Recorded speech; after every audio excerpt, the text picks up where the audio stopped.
इसे ढाँप दो ताकि खमीर उठ जाए। हाँ जरूर।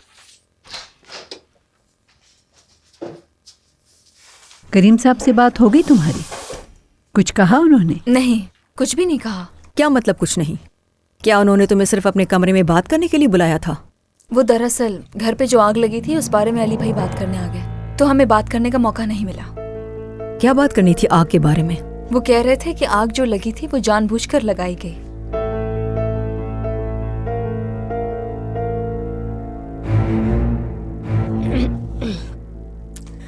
मेरी जान, सब कुछ मुमकिन है।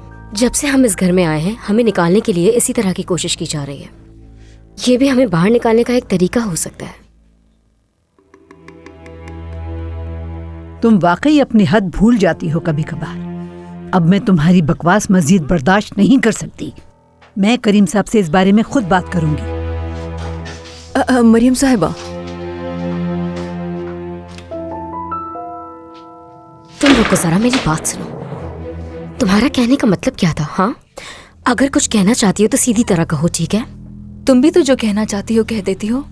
शायद मैंने भी तुम्हें तंग करने के लिए ऐसा कुछ कह दिया हो।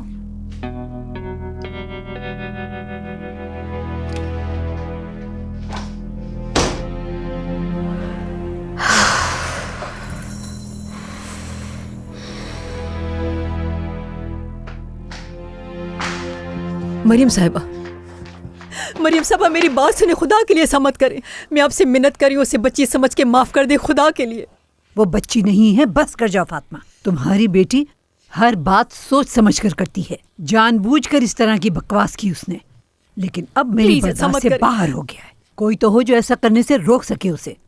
मरियम साहबा, मैं आपकी मिन्नत करती हूँ, अगर ये करीम साहब को बात पता चल गई तो वो अपने घर से निकाल देंगे। अगर हम यहाँ से चले गए तो हमें मजबूरन अपने सोतेले बेटे के साथ रहना पड़ेगा जो हम पर बहुत जुल्म करेगा। ऐसा मत करें मरियम साहिबा। मरियम साहिबा, खुदा के वास्ते मैं आपके आगे हाथ जोड़ती हूँ। तुम जा रहे हो क्या अली? जी मैं जा रहा हूँ मरियम आंटी। कल आओगे ना दोबारा? हाँ क्यों नहीं, अगर आप मेरे लिए कुछ खाने को बनाएंगी। जरा देखो तो, अगर मरियम के हाथ का खाना इतना ही पसंद है तो मेरी दावत कबूल क्यों नहीं करते? हमेशा कोई ना कोई बहाना करके तुम मना कर देते हो अली। बस थोड़ी मसरूफियात रहती है। मरियम आंटी के हाथ का खाना खाने तो मैं रोज आ जाऊं अगर मुझसे पूछा जाए। खैर चलो चलते हैं।